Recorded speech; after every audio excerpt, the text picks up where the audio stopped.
Hey guys, Freddy Wills here from FreddyWills.com. Back with the podcast this week. And I'm starting to stream on YouTube, so make sure you check that out as well. Sorry I missed the podcast last week. A lot going on at home.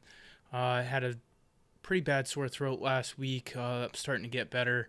And my kitchen's being remodeled, so there was a lot of noise going on, and I just thought it'd be better to skip. So this week I'm back. Probably gonna have two podcasts by the end of the week. So make sure you tune in. For today's podcast, just gonna kind of recap last week in college football. Let me start off by saying this. I feel like a broken record, but the last 2 weeks there has not been a single college football game where the team I put my personal money on and gave out to clients where the team we backed won the turnover battle. Honestly, it's bad luck. Part of it is bad luck. Minus 11 turnover margin this week, minus 7 last week, for a total of minus 18 turnover margin. 3-5-1 against the spread record for college football. Also 0-3 in totals this past week. I was on Twitter, and again, this is a small sample size, but I don't think I could bet any unders and any totals for a while. My strategy long term has always been to first look at the dog and then look at the under, because it's contrarian belief to bet the underdog. Most public bettors want to bet the over, and they want to bet the favorite. So I've always had that mindset, but I'm starting to learn that you got to look at the over before anything else, and you got to look at it early in the week because those totals move so quickly. So I'll start doing that. The good news is we have started this year in college football really, really conservative. I bring all this up because 2 weeks, a 12 game, we got off to a 6-2 against the spread record the first 2 weeks. So because this season's so unordinary, like it's a very strange season, and we don't know what players are going to be in and out. I mean, we've seen already a couple situations that one just this past week where we had Kansas State had, I think, 7 starters out, and they won as a 28-point favorite. Now, a lot of shit had to go right for them to get that win, but this season's just going to be like no other season. I mean, we even saw it in the NFL with Dallas Cowboys last week coming back. And again, the Falcons yesterday blowing a lead with big dick Nick Foles coming into the game down 16 in the fourth quarter to come back and win that game. And then we saw the Bills. They were up 28-3. They gave that lead up, and then only to come back and score with 15 seconds left to win the game. That was my play of the day. That was my second 5% play of the year overall in football. We're 2-0 in those. Nothing in college yet because I have been extremely conservative. I feel like there's going to be more unknowns in college football. Until I get comfortable, I wouldn't expect anything to change. 3% plays are probably going to be my top plays for a while unless I see something I really love. So that's just a little housekeeping there to kind of tell you where my mindset is right now with college football. It's going to be a grind this year. It's going to be fun. I'm going to have a grand time watching these games, and I'll be kicking myself for some plays that I didn't play, and kicking myself for some of the plays that I did play. But anyways, let's get to it. We'll go over some of the key games. Pitt versus Louisville. This game was one of the few games going under the total. Depending on when you backed Pitt, you could have covered as they won by 3 here. Pitt was 150 yards in this one. They really should have won by more. The strength of Pitt is their players on the edge, which really helped contain Cunningham, the quarterback from Louisville. Only 3 rushing yards on 13 rushes. Louisville off this week. I have to say they're probably been a disappointment. Just getting beat by Pitt here, by Miami last week. At least they were closer with Pitt, but really, when you dig into the stats, they really weren't. So a little concerning there for Louisville. Louisville off this week, as I mentioned, and then they'll travel to Georgia Tech, Georgia Tech, man, I'm so glad I didn't back them this week. They have turned the ball over 10 times in their last 2 games. I did play the under in the Georgia Tech game, which, 5 turnovers, let's be honest, it did not help our cause. And I feel like if you're going to bet unders, I don't even want to watch the game when I bet an under, because you're 1 turnover away, 1 special teams play away from it going over the total, and that's kind of what happened in this game against Syracuse. If Tech can play a clean game, they're going to upset someone else in the ACC. Their win over Florida State looks less impressive now, obviously, after Florida State got their asses kicked by Miami this past week. Another game I bet the under in. And Tech held Syracuse to 357 yards in this game and gave up 37 points, which typically, if you're holding a team to 357 yards, you're not going to give up 37 points, especially to an offense like Syracuse, which has had all kinds of issues. Georgia Tech, I mean, Jeff Collins, the head coach there, I respect him from his days at Florida as the defensive coordinator, and then, of course, at Temple. But he's got to get this team together because 10 turnovers in 2 games. They had 15 penalties in this game. It's going to be a while before I can back Tech, but I can tell you right now, they're going to upset someone this year because they definitely have the talent. You can see it in the quarterback Sims. He's a true freshman here, and I feel like we've seen it the past 3 weeks. Maybe they got a little too confident after they beat Florida State. So I'm going to stay away for a while. Moving on to the Big 12 here, which is going to be crazy conference. Kansas State at Oklahoma. Oklahoma upset again by Kansas State, and that's 6 times that Oklahoma has been a 20 or more point favorite and lost the game outright since 2009. No team has done that more than twice. Oklahoma's done it 6 times. So you could say that they just have a culture and history of not respecting teams, or you could say that they're just always overrated. Look, I gave out Oklahoma as my free pick. 1% play, very small, and I do play my free picks. I know some guys who give out free picks and they don't actually play them, which I never understood. But it doesn't hurt as much when I lose a free pick because it's just 1% of my bankroll.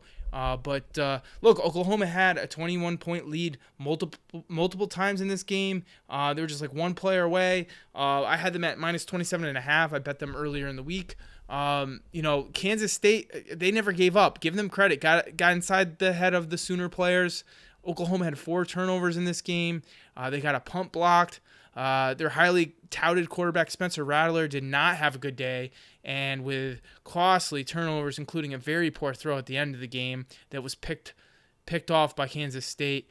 Kansas State did all of this without a total of 7 starters who didn't. I think it was due to COVID. Remember, this game was the same this was the same Kansas State team at full strength that lost to Arkansas State, who Arkansas State was without 9 starters, and they lost outright. So, I think you're seeing a lot of this with the starters missing, and you're seeing some of the backup players step up. Now, I don't think that's always going to be the case. I think you need to have a very good leader at the top. Chris Kleiman's done a great job with Kansas State. And you could say the same thing about Arkansas State's Blake Anderson. The culture that he has there, those would be teams that I would want to back if there were starters going to be announced to be out to COVID. I think that they have the backup players ready to play, and you see this all the time with in the NFL with guys missing a game, and the backups step up and they end up playing better and covering the spreads. So very interesting to track here in the early going on what we're seeing when teams are shorthanded. Last year, Kansas State, look, you're going to say hangover maybe Kansas State after the beat, but they covered 4 of their 5 games after upsetting Oklahoma a year ago. So there was no hangover. It was nothing but confidence building for that team. I think we could see the same thing here. Again, Chris Kleiman, hell of a coach now, so I'd be careful fading them as a favorite, which they are this week against Texas Tech. Texas Tech, obviously, loses to Texas after holding the 56-41 lead with 3 minutes left in the game. Another crazy game. I did catch the end of this. Can we just call the Big 12 crazy this year? Like, it's going to be insane. Must-watch TV. It's going to be very uneasy to have a ticket. I feel like you're never going to feel like you got a winner until it actually cashes. Texas had to get an onside kick, a 2-point conversion, and then they won in overtime. Texas heavily penalized in this game, and as much as I love Sam Ellinger, I just can't get on the bandwagon of this Texas team that just plays down to their competition constantly. Now, maybe this scare as a 17-point favorite is what this team needed. We've seen some pretty damn good teams lose early in a season. I remember that Ohio State team that won the national championship that year, that lost to Virginia Tech early in the season. Now, listen, I'm not saying that Texas is Ohio State, and I'm not saying Texas is back, because, listen, I don't think Ohio State ever gave up 56 points in a game. But again, this is football these days now. There's just a lot of points. Sometimes I don't like watching it, but sometimes it's very interesting. It's more interesting when I don't have money on the under. Not to laugh about that, because it is serious. I don't like the fact that, I gave out unders this week and they didn't cash, and that pisses me off. Like, I had a few people reach out to me saying they're tired of losing. And listen, like I said to open the show, I take that seriously because it's my money too. Now, luckily, I turned it around Sunday, and hopefully that person had my NFL package as well. I went 3-1, so I profited for the week. One Thursday night football, one Friday night football, had a shitty day on Saturday with college football, and then a great Sunday to finish out a profitable week. So that's all. What it's all about is profitable weeks, and you're always going to get transparency from me, honesty, integrity. That's kind of what I live by, especially with that's my promise to my clients always, is I'm betting the games that I put out there, and I'm always going to be honest, and all my records are always there for you guys to look at, critique, whatever you want to do. I release all these games 1 minute after the game starts. In fact, I know a lot of people who wait for that, and they don't even pay me for my plays. I know that they wait for those. The bad news about that is sometimes you're going to miss the line moves, but I do know that people are interested, because a lot of times those plays get released before the game even starts, especially the later games when there's some delays. But not to get off on a tangent, let's keep rolling through some of these games. And again, actually, before I do, again, make sure you head on over to freddywills.com and subscribe to my premium pick newsletter. One premium play once a week, every week. So make sure you check that out. TCU closed as a 4-point dog against Iowa State, and they were actually plus 76 yards in this loss. I think about 40 yards came on that last play of the game, which, again, crazy. This is the crazy Big 12. 40 yards came on a Hail Mary pass, which got them the cover depending on when you back them, as the spread was 2.5 all week. Iowa State was covering the game for the majority of the game. And again, I just don't know what to do with the Big 12. You could have had Iowa State in the game and lost on a Hail Mary. I'll say this, TCU opted not to go for an extra point. So many Iowa State minus 2.5 backers probably cashed. I was close to releasing Iowa State as a play multiple times early in the week. I'm glad I didn't. That would have given me a heart attack. Probably would have covered, but I know that some people would have waited till the game to be released, saw it and backed Iowa State at -4, and they would have lost. But so that's why it's important to pick up a package. I am going to be lowering my college football package and NFL package this week, so stay tuned for that. This was another game that flew over the total of 42.5 points. We may see some inflated totals on both teams moving forward, but I'm not about to start betting unders in college football, as I've mentioned so many times. Iowa State this week hosts Oklahoma, 10-point dog. I lean towards Iowa State. You have to wonder about the psyche of these Oklahoma players, who likely no longer are part of the college football playoff picture. Last year, they lost to Kansas State, and Oklahoma went on to go 1-3 against the spread. Last year, they only beat Iowa State by 1, and that also came after their loss to Kansas State. So just very interesting. Let's head over to the SEC. I gave out 3 games in the SEC this week. They went 1-1 against the spread. There was a couple of games I really wish I had bet, and I'm kicking myself for not backing Mississippi State plus the points. I just really didn't want to get into Mike Leach first game first. I didn't even look at the game, to be honest, and I should have. The more I heard things throughout the week, the more I liked Mississippi State, and then by that point the spread had moved 3 points, so I was like, you know what, I'm not going to even waste my time. Let me focus on other games, because I liked Mississippi State at that point, but I already lost 3 points of line movement, and they ended up going on and winning this game by 10. So you have to give them credit here. But let's be serious. LSU lost more players following a national championship game than I can ever remember. 14 guys went to the NFL. I think it broke a record. And they also had key opt-outs. And and they broke in a new defensive coordinator, and offensive coordinator. So you had new coordinators, new systems, new players. I mean, I will say this: Mississippi State broke all kinds of records, and they're going to be probably a popular pick moving forward. 623 yards passing by the Stanford transfer at quarterback. It was very interesting to see. I did catch a good amount of this game. So moving forward, it's going to be interesting. Mississippi State hosting Arkansas. We're already seeing an inflated number here. 17-point favorite against Arkansas. Now, I don't know that I want to back Arkansas right now, but worth noting, Arkansas led Georgia at the half, 7-5. So let's move on over to that game. They went on to lose 37-10.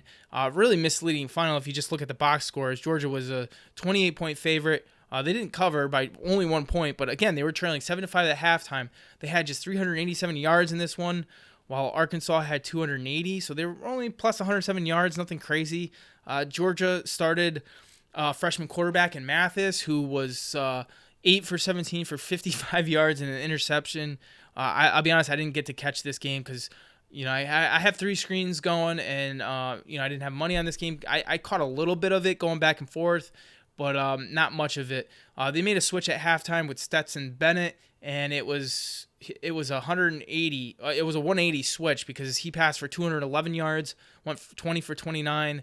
Not really sure what to make from this Arkansas game.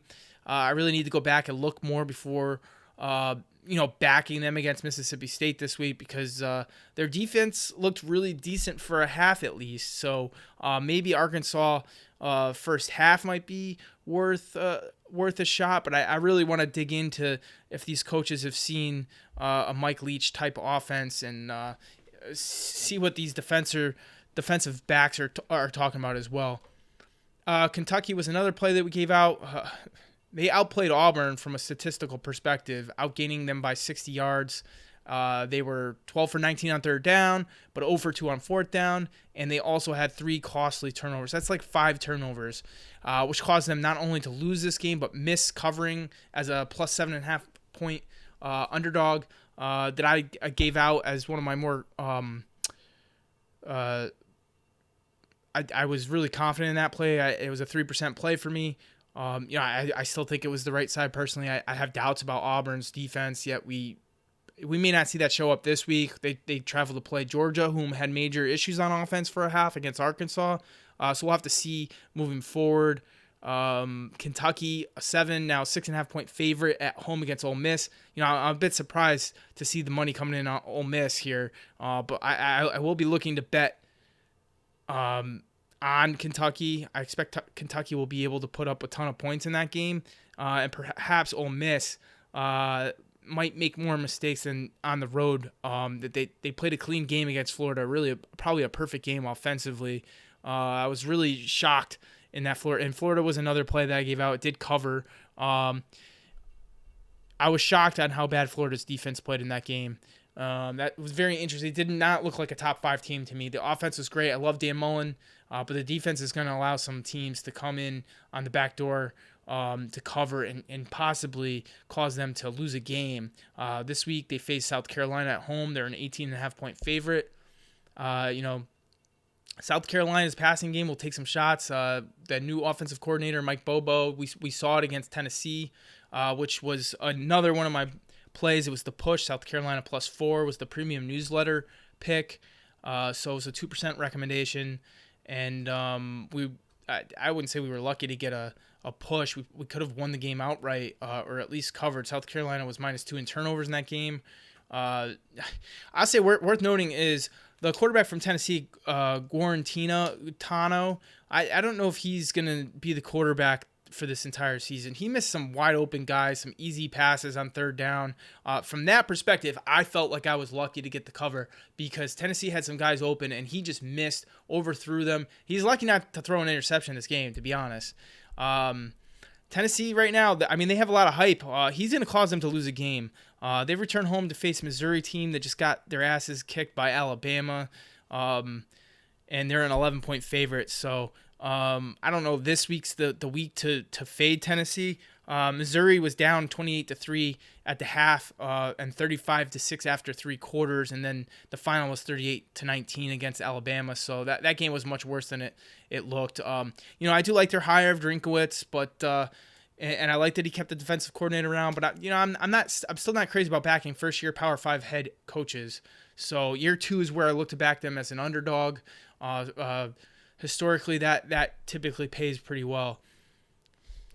So some other games here. Texas A&M, 30-point favorite, beat Vanderbilt 17-12. You think those kids weren't looking towards the Alabama this week? If anything gives us line value this week against Alabama, where they opened as a 17-point dog and have moved to 16.5 in some spots.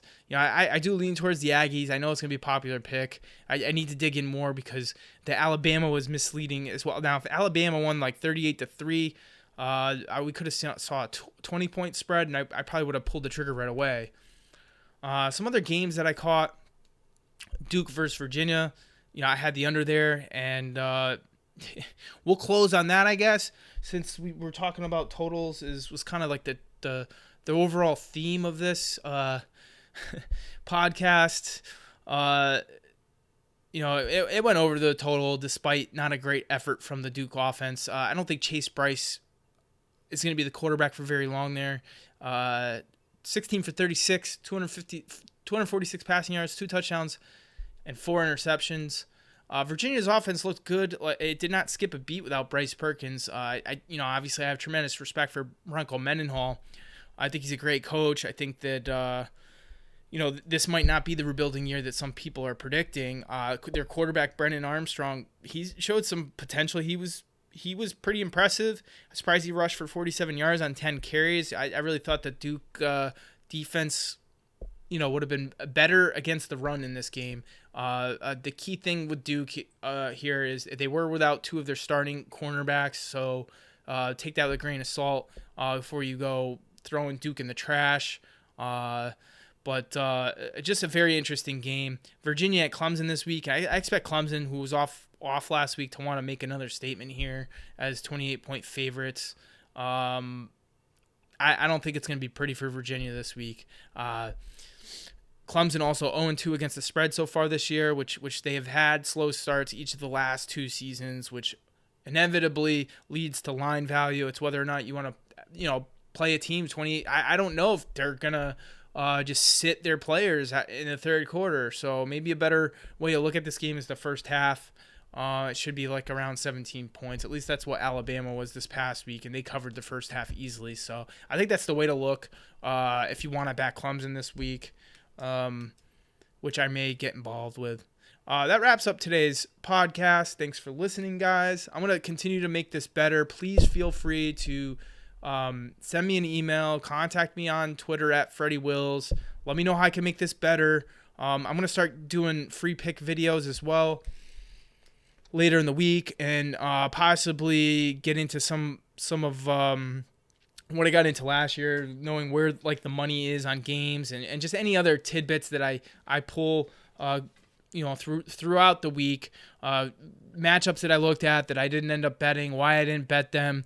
Maybe that helps you stay off a game or back a team that you're more comfortable with. I'm going to try to give you guys as much info as I can. So make sure you rate, review, and subscribe. I really greatly appreciate it. And good luck this week if you're betting on any games.